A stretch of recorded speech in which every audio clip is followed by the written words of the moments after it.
over the years, he would hear the adults in his family talk about so-and-so, like Aunt so-and-so, she came up, but they would use that expression, a friend of the family, he came up, meaning that these people finally arrived from the south to the north. And it was always something he heard his parents talking about. When you see the Great Migration series, when you look at the images there, you see this refrain about the migrants kept coming. He goes back to that with different imagery, but that keeps being repeated. Citizenship was unequivocally granted to African Americans in 1868 with ratification of the 14th Amendment to the Constitution, but it would be almost about another 100 years before African Americans were accorded full protection under the law and discrimination was outlawed.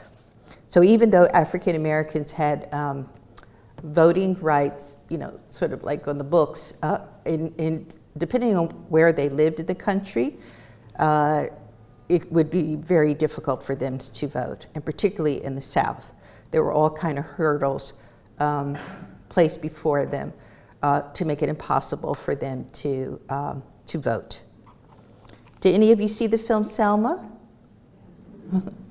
There's a scene in there where Oprah Winfrey's character goes to try to vote, and you could tell, first of all, she's terrified, and you could tell it's like the umpteenth time that they make it impossible for her to vote, even though she has the right to vote. And so she leaves without voting. So it was that kind of situation until 1965, the Voting Rights Act, which made it, in essence, a federal offense to prevent an American citizen from voting.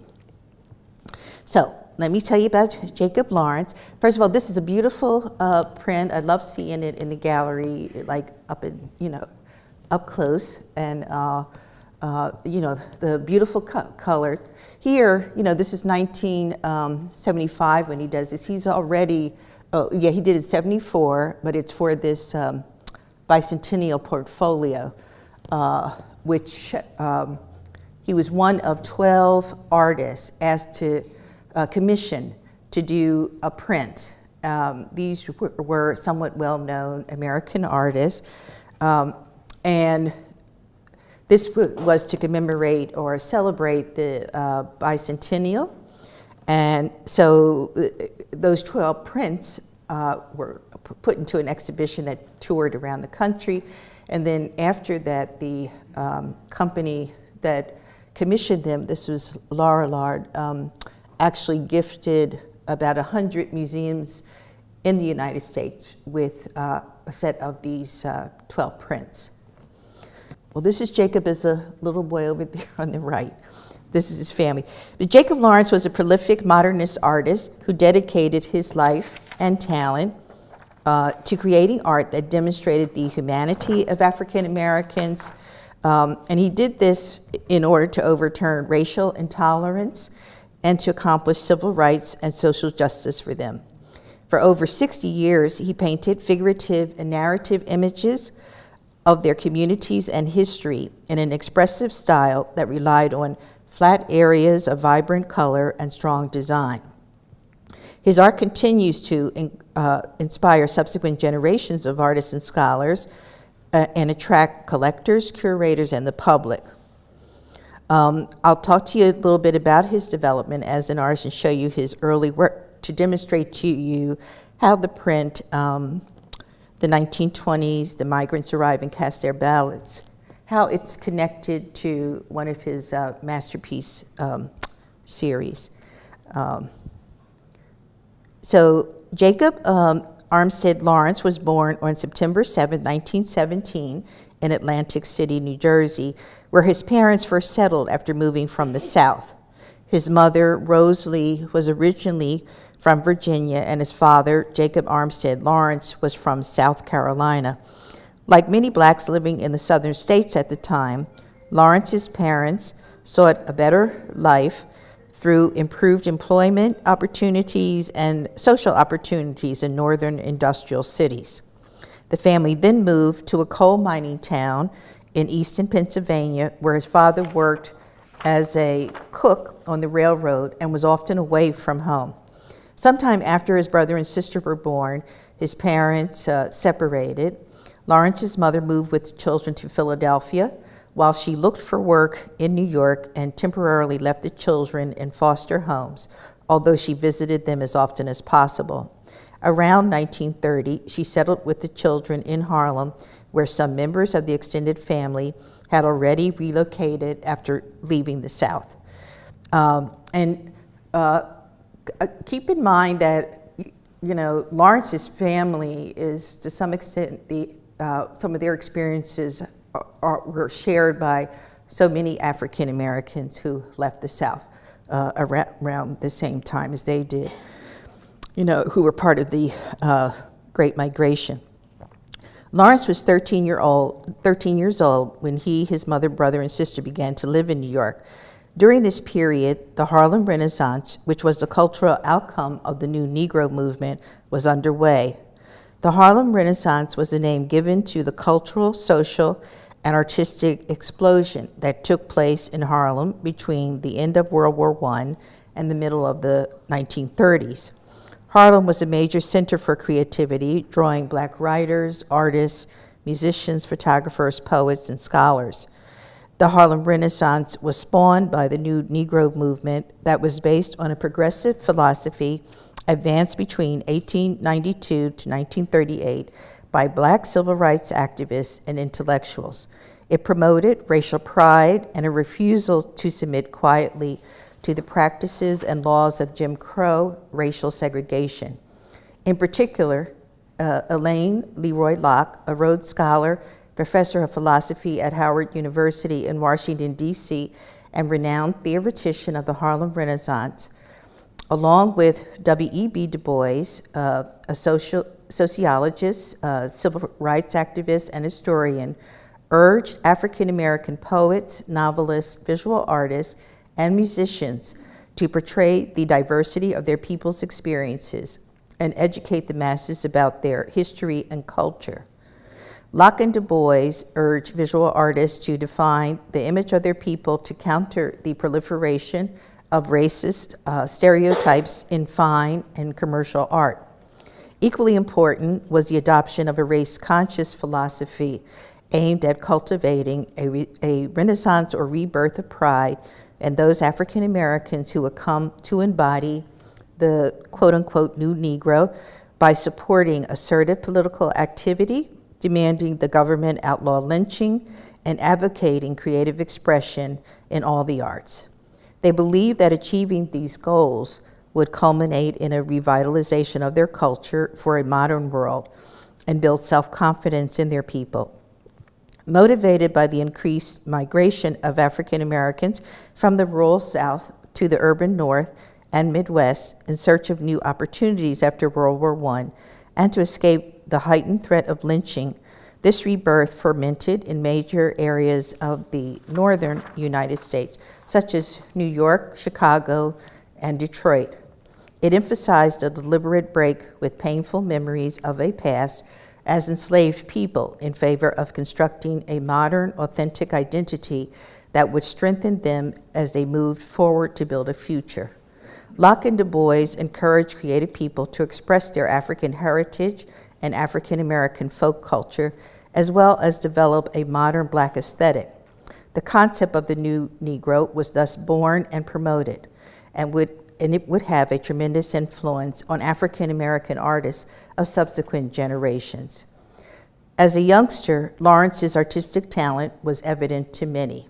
His mother enrolled him in after-school arts and crafts classes held at the 135th Street branch of the New York Public Library. And that's a somewhat today, a famous institution now. It's known as the Schomburg Center for Research on Black Culture.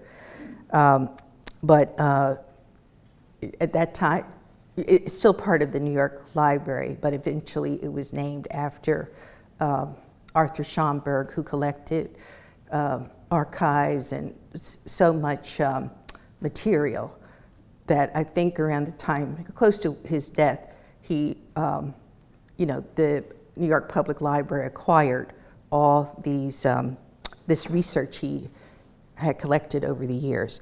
So that was merged with the New York Public Library's collection.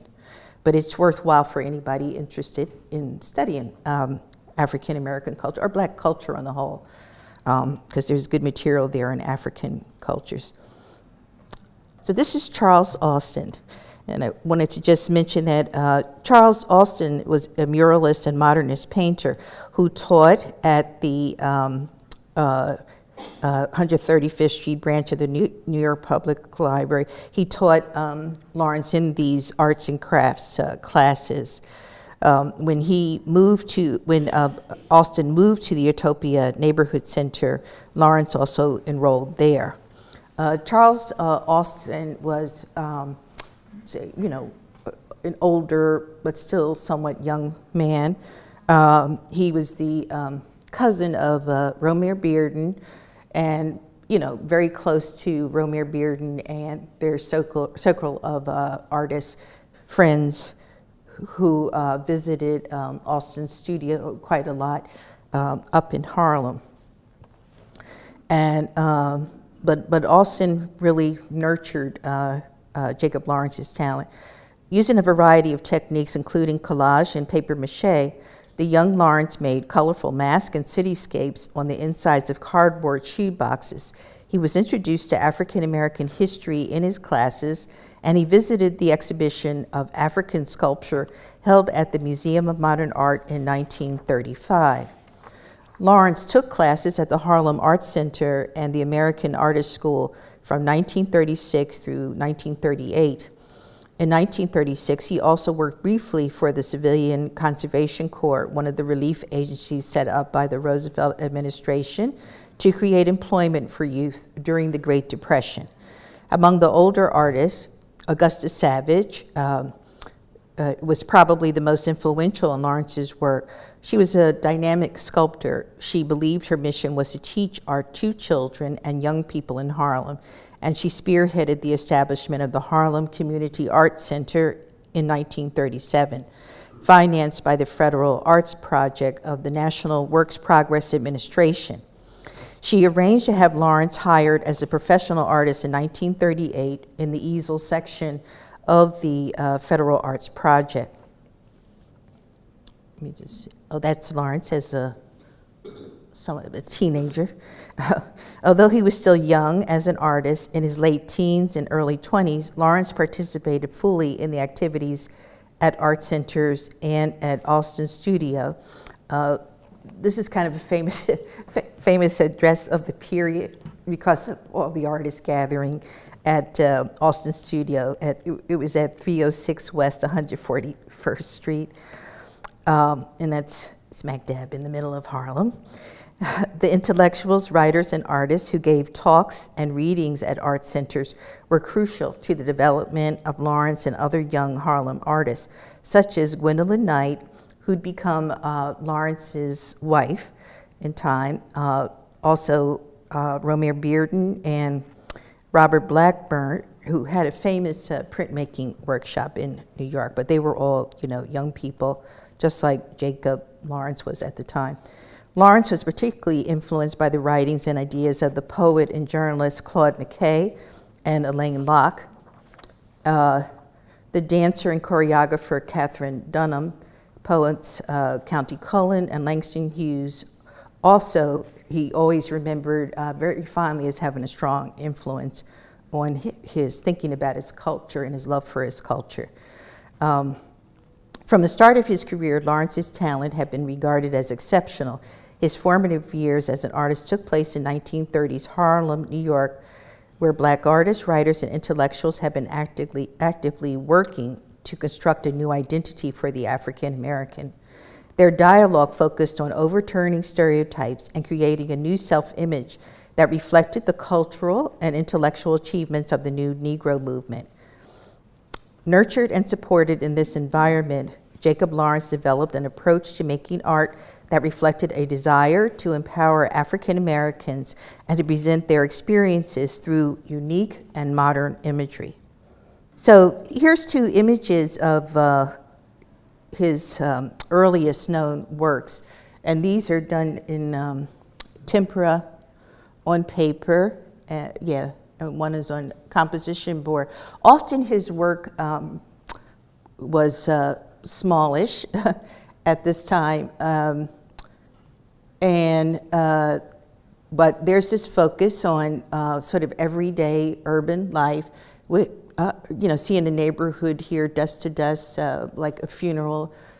You can see there like a hearse with the flowers and all that, and cars and people on the street. And then the other one is a subway scene. But these were things that Jacob Lawrence saw in Harlem and began to depict in his art.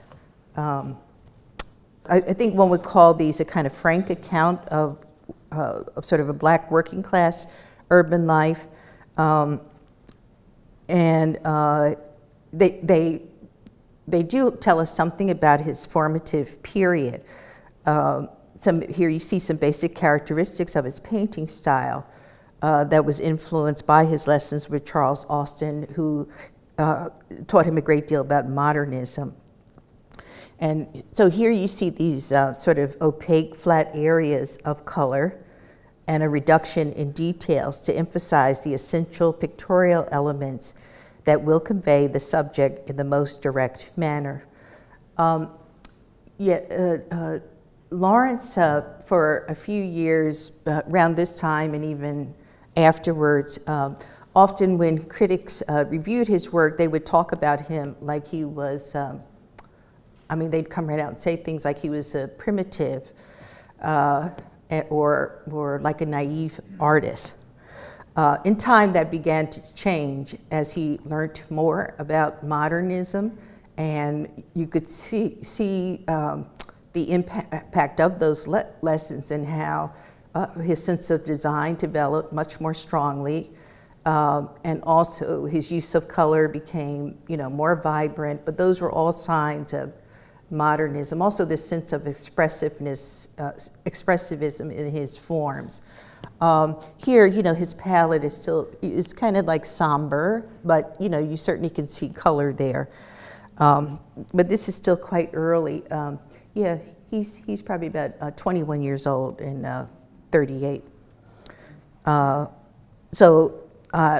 Just to emphasize, his composition is not as boldly designed as it will become, and his palette is somewhat dark and not yet as bright as we see it in subsequent paintings.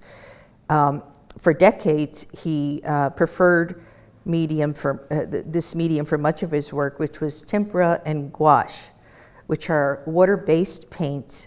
So they are mixed with water to apply color to a support, which would be paper or board. He got this technique from going to the Metropolitan Museum as a young artist, and he loved the sort of early European paintings. In a number of them, the artists used tempera, which is, pigment mixed with like really egg yolk, and eventually I think there's casein in it to give it a kind of glue-like effect as well, to make it adhere to the paper. But he did experiment a lot early on in his career, and sometimes it caused him problems, but artists do this kind of thing. And then eventually, he hit it at some point and he started getting it right for himself. This is what he does he does love gouache pretty much throughout most of his life, most of his career. So he goes back and forth to gouache and tempera. Another important influence for Lawrence's art during these formative years were these lectures he would attend, and these lectures were on aspects of African and African American history and culture, and these were given at the 135th Street Library, known today as the Schomburg Center. These inspired him to begin to research the history and political struggles of his people. By the age of 24, he had completed several of his famous epic series of paintings on historical narratives about the heroics and accomplishments of people of African descent. And his reason for wanting to do this, he wanted to learn himself because he felt as a young person that in public school he didn't learn anything about people of African descent. So he spent time going to the libraries, but he also knew, he wasn't alone in that experience. He wanted to help other African Americans learn about their history. But this is all part of the thinking of the Harlem Renaissance project, so to speak. That's what artists and writers were urged to do. But this was such a much neglected history. And so once he found places to go where he could learn this history, he seems to have lived in these places. One of the things that Charles Austin said about him when Jacob was quite young was that for someone so young, he had such a empathy for other people, and that was in many ways the focus of his art. So much of his work does have to do with the Black community and their struggles to overcome problems. And some of these were because in many ways their issues were similar to those his family tackled all the time. Let's see. Okay. So the first of this series of works that had to do with heroes, narratives about heroes, was this one on the life of Toussaint Louverture. And this was done in 1938. So, these series were, generally these are small, I don't know, maybe like 12 by 12, maybe a little bigger. I think at times some of them, when he would do these series, because he does series off and on throughout his career. But this is his way of telling a history. Some of the influence does come from him learning at some point about the Mexican muralists, and how they used their work to educate through their murals. They were their real interest was in educating the indigenous people of Mexico, the Indians, about their culture, because that culture was very much denied them at a point, So that's what Diego Rivera and several of the Mexican muralists were trying to do. Jacob, at one point, he wanted to,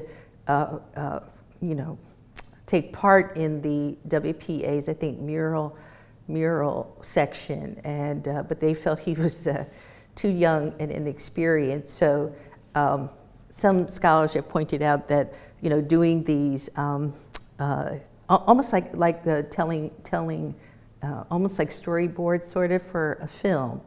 That's what he started to do. Was to sort of tell these stories about these heroes, but through a series of images. And they're all, a lot of them are beautifully colored, but his talent is really evolving now.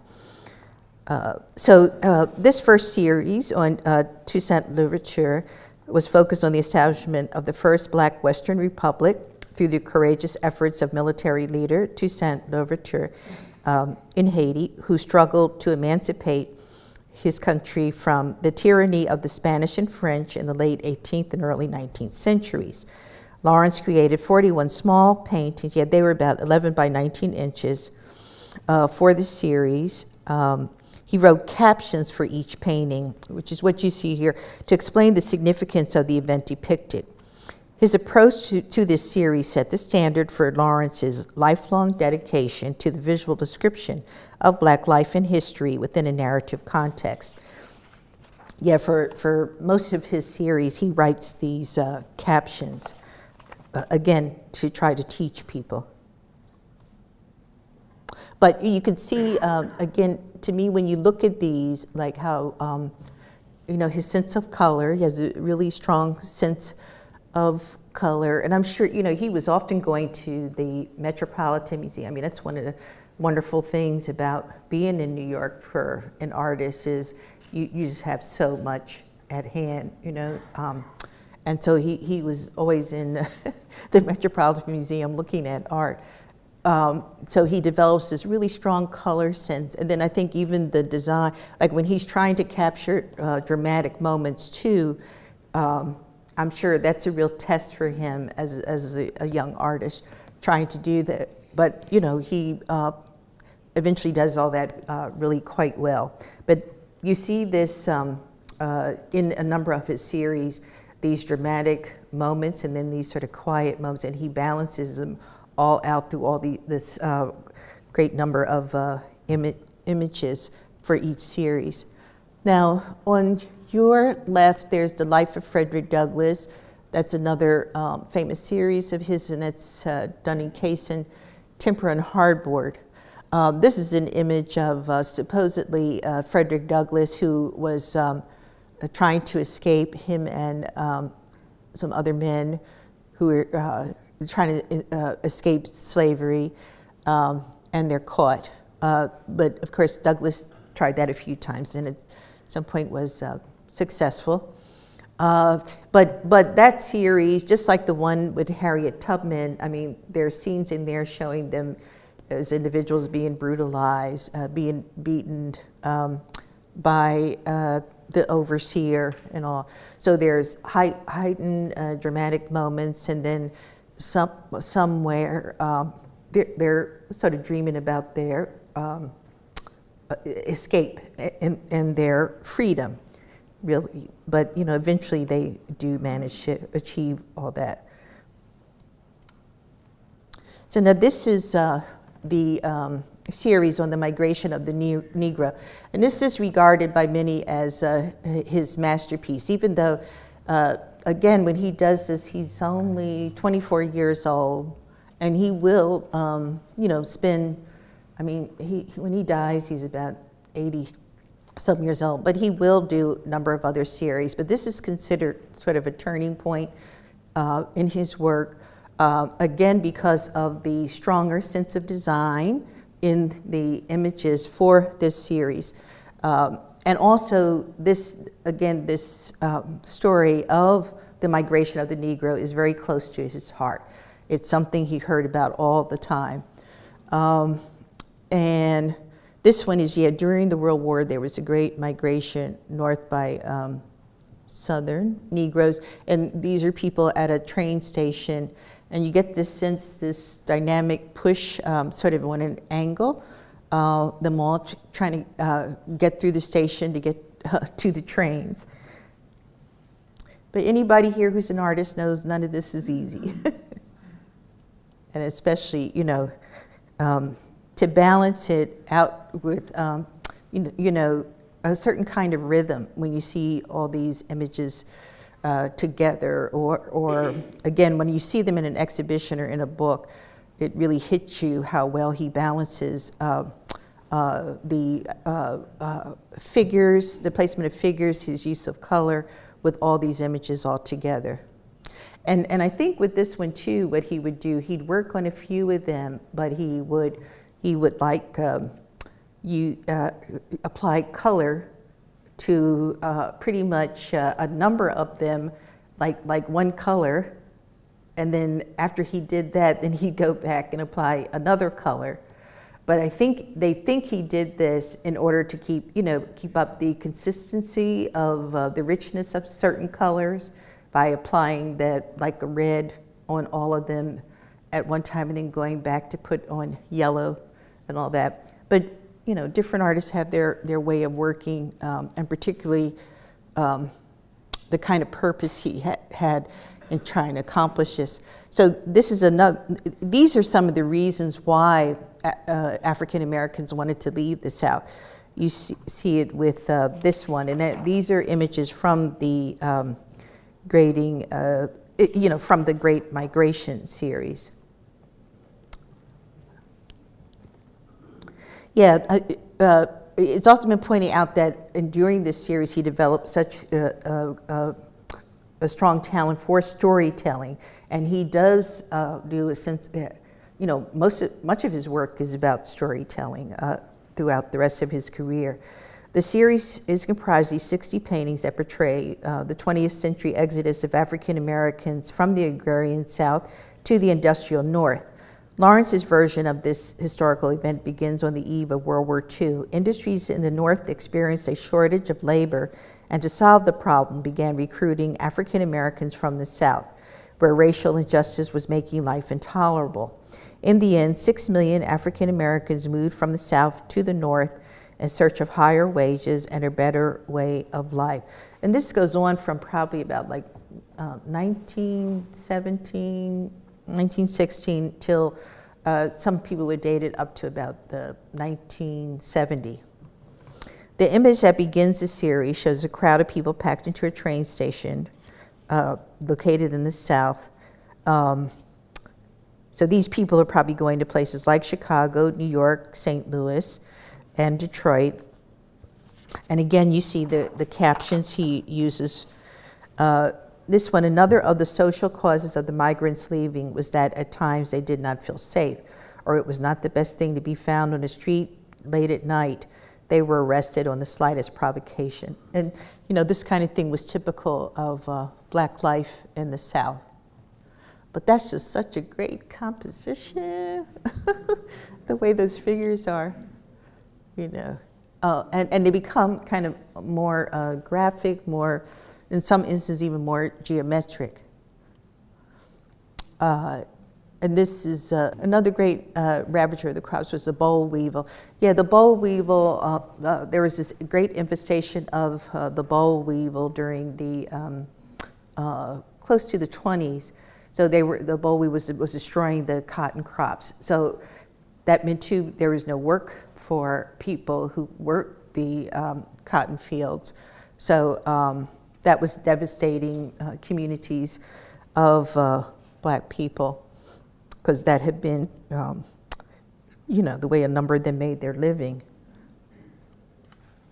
And then this one, of course, was lynching. But that one too, you know, to me, like the composition of that, you know, it's so spare. Like he doesn't have to put a whole lot of details in it. Just need that you know, rope, a noose, and the figure there sort of hunched over. Don't know whether, you know, this person lost someone through lynching or exactly what's going on, but you know it's not good. But it just evokes such a really sad mood. And this one, yeah, about child labor and lack of education. Yeah. I really encourage you to get your hand on maybe like the Over the Line catalog where you can see some of these images, and especially the catalog raisonné, because again, seeing them all together is, I think, makes such an impact on you. Yeah. The bad treatment of the tenant farmers. I'm sure they were always being taken advantage of. And then this is like some of the reasons why, you know, they wanted to go to the North, because they found that they could live better, you know, better living. Oh, that's a mistake there. Educational facilities, that's the next one. It really was supposed to be, you know, living facilities. Like these are buildings in New York, and this one, yeah, educational, but certainly increased educational opportunities. Now, I don't have it in this presentation, but the fascinating thing too, when you see these 60 images together, what I think is good that Jacob does, there's some images that really deal with the fact that, you know, when they move north, I mean, it's not like it's a piece of cake. It shows, you know, like their homes being firebombed. Certain people don't want them in their neighborhoods, and sort of new problems they encounter. So of course, you know, it's not smooth, but for most of them, they still felt it was better than being in the South. So this is another image from the series. In the North, the Negro had freedom to vote. And that, too, was a goal that many of them wanted, the fact that they knew there was this possibility of being able to vote without being intimidated or threatened. But that gave one, control over their destiny. So back here, what I wanted to show you too was, I think on one of the labels I saw somebody was pointing out the thing about, I guess in the 1920s, women getting their rights. But even so, for women, African American women, that was still very difficult. I mean, they still had huge problems, still were not treated equally in many situations. So, all these are steps. So these are other images that were in that portfolio, the bicentennial portfolio.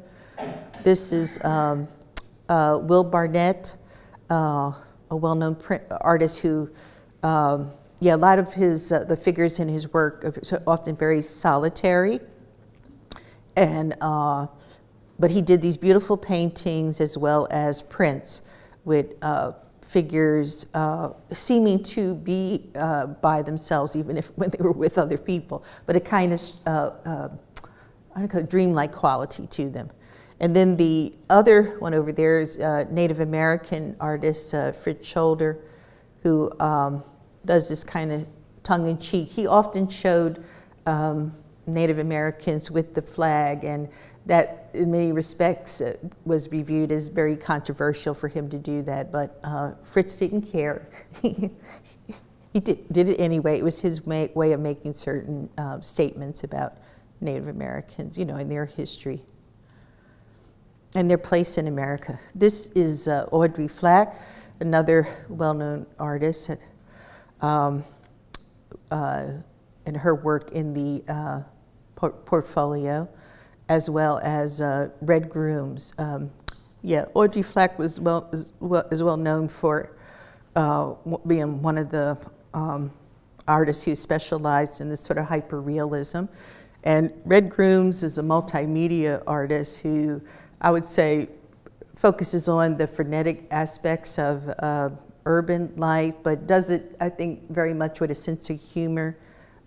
His work to me does have a kind of very playful quality to it, but he works in a broad range of media. But this is, these are their prints, and of course there's others. So the success of this series catapulted Lawrence into the New York art world.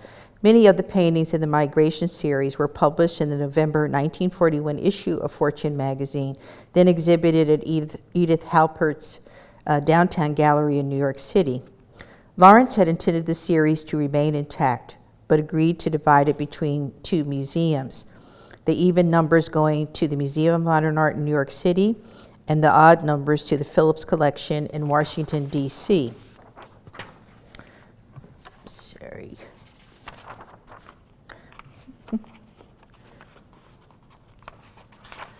There have been recent exhibitions where all of them were brought together, over the years. There was one, I think, just about a year or two ago in New York at the Museum of Modern Art. By this time in his life and career, Lawrence had been honored with two retrospective exhibitions of his work. The first one was organized by the Brooklyn Museum in 1960, and the second one was organized by the Whitney Museum of American Art in 1974. He had also received numerous prestigious awards, such as the NAACP's highest award for achievement, the Spring Art Medal, and 3 Julius Rosenwald Fellowships during the course of his career. He was elected into the National Institute of Arts and Letters in 1965. During the last 20 years of his life, Lawrence became an influential figure in the visual arts both locally and nationally. He continued to receive many honors and prestigious awards from the art and academic worlds. Lawrence was inducted into the American Academy of Arts and Letters in 1983, and he received the National Medal of Arts in 1990. When he became ill, he continued to paint right up to a few weeks before his death in 2000 at the age of 82. In that same year, the location and documentation of every work of art created by Lawrence was published in a catalog raisonné. He's probably the first, I think he still may be the first, I know he was the first African-American artist for whom a catalog raisonné was done on all their work, which is quite an honor. But what it does is make it easier for scholars to continue to develop scholarship on his work, because it tells them where all his work, whatever they're looking for, where it's located. They're fascinating to look at, though, the catalog raisonnés, too. This made him the first African-American artist to be honored this way. It was a fitting tribute to an artist who contributed to the advancement of American modernism by sustaining a commitment to his artistic vision. For much of his admiring public, Lawrence's legacy survives through the enduring impact of his powerful art focused on the African-American experience and universal issues such as freedom and peace. That particularly becomes the case with some of his later series. There's a series he does with Prince in, I think it's in, maybe in the 70s or early 80s, but on Hiroshima, and it's based on John Hersey's book on the subject of the bombing of Hiroshima with the atomic bomb. It is really beautifully done, although it's quite wrenching to some extent to look at, but still it's beautifully executed. But he broadened his vision to include, I guess, his vision to sort of execute series that had to do with sort of really universal issues, even though his specialty was, the Black community. But as time goes on and he gets older, he starts to do that, which you see that with a lot of artists. But certainly issues of freedom and peace became really major in his work. So what I wanted to wrap up was just to make it clear that because you have the exhibition here that includes the print, that wonderful print about the migrants in the 1920s going to vote. This was the subject that he talked a lot about in his interviews. There's a wonderful interview with Henry Louis Gates as his interviewer, and Henry is asking him quite a lot of wonderful questions regarding the Great Migrations. So it pulls a lot of really sort of personal information out of Lawrence to talk about what that experience, even though again he wasn't really a part of it directly because he was not even born yet, but within about a year or two he was, after his parents went through that experience. But he says that over the years he would hear the adults in his family talk about so-and-so, like Aunt so-and-so, she came up, but they would use that expression, a friend of the family, he came up, meaning that these people finally arrived from the South to the North. And it was always something he heard his parents talking about. When you see the Great Migration series, when you look at the images there, you see this refrain about the migrants kept coming. He goes back to that with different imagery, but that keeps being repeated. The print you have here is quite significant for learning a lot about Jacob Lawrence. I think he's such a wonderful example of what can happen to a young person who comes from a very humble background, but has all the right sort of cultural an educational support systems. And for him, because he was, in a sense, too young to really be a Harlem Renaissance artist, but he was able to go to have classes with artists who were Harlem Renaissance artists, who became his teachers and his mentors. And you know, no telling what would have become of him if he had not been in that kind of environment. But that is what supported him from the time he was, you know, a youngster, and he carried that through for the rest of his life. So thank you very much. I can,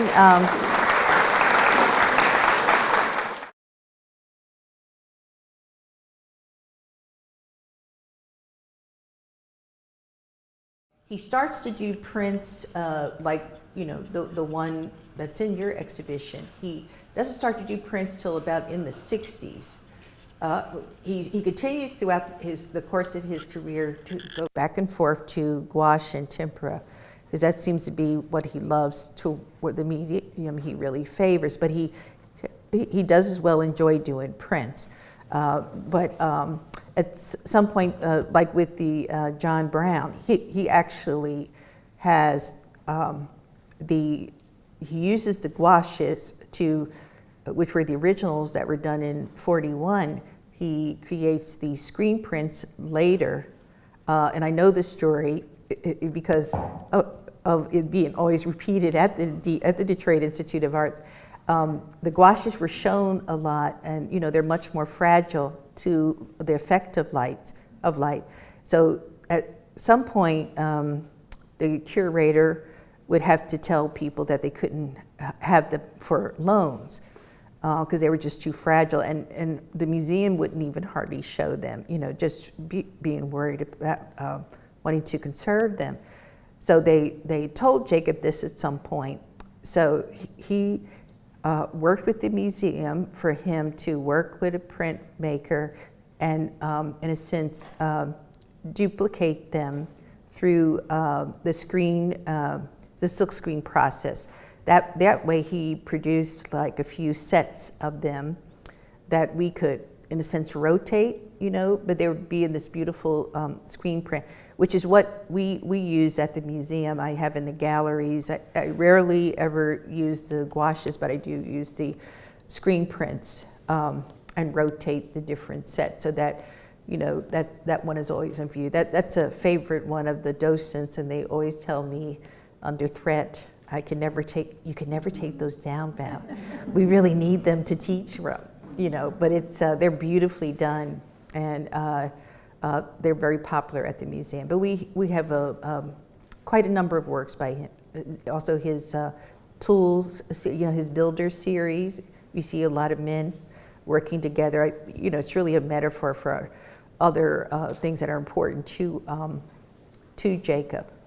But he was really a fascinating artist. I got to meet him once. I was telling somebody I got to meet him once, and he was just as lovely. I think I gave him a compliment because I was like beside myself.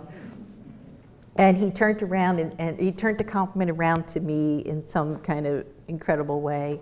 And I was just standing there with my mouth open.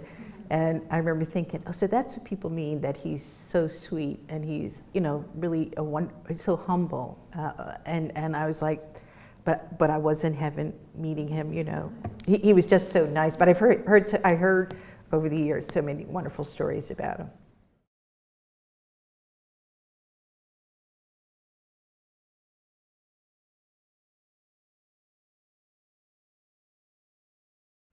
Yes, that is exactly how he wanted them to be presented. He was not really thrilled about the story I told about the Great Migration and being split between the Museum of Modern Art and the Phillips. But his dealer, in many ways, who was pretty strong and looked out for him wonderfully all the time, she still thought it was a great opportunity for him, you know, to be in both those collections, and there is something to that because he was still quite a young artist, you know, and then being African American, that was quite a distinction for him. So, but over the years, really, they have been shown together. the whole set of the Great Migration. They aren't enemies because of this, the Phillips said about.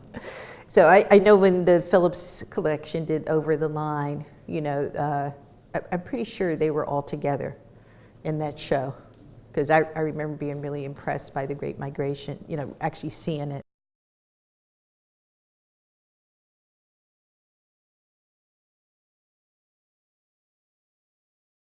Well, let's see, he's doing this in the 40s, and that's still kind of advanced, I guess.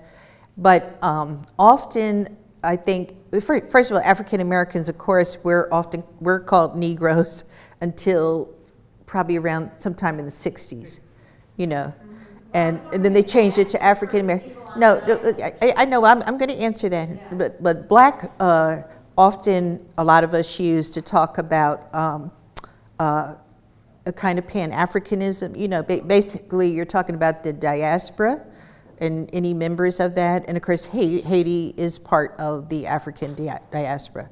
So there are people, of course, who would really call the people from the Caribbean or any part of the Americas, in reality, they can identify themselves as being African American, but they weren't born in the United States. But certainly the Caribbean is part of the Americas. So yeah, I know. No, I had people ask me that because it's often confusing, but understanding that, like today, I use the term Black because sometimes when I'm talking about people of African descent from different countries, because today too, there's more artists who are Black who come from, Africa, South America, whatever, not just from the United States.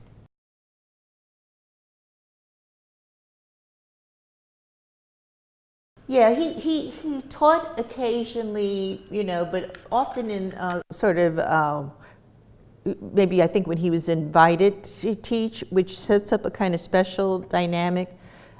He was an artist who was able to make a living off of his art over the years. I mean, in many respects, he was someone who people went to quite a lot for, especially for commissions, and that's often when he did do prints, because often his commissions had to do with someone wanting to disseminate his imagery further. Like, one time he did the Olympics, the poster for the Olympics, and that's certainly an opportunity for them to sell those posters, make a lot of them. So yeah, he did make a decent living during that.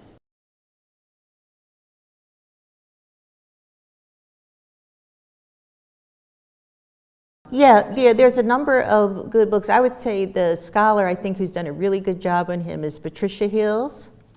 I think Patricia may have just retired from Boston University, but Patricia Hills is an Americanist, and she worked, there's a few books that she did over the years on Jacob Lawrence.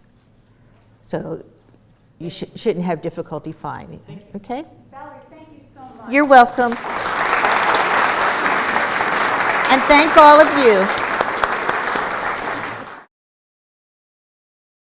He said, "As long as I was able to walk, there was nothing I liked better than to stroll around the rooms at the Louvre. I know of nothing more restful. Here, on every wall, I could find old friends with whom I loved to linger and in whom I was always discovering new wonders."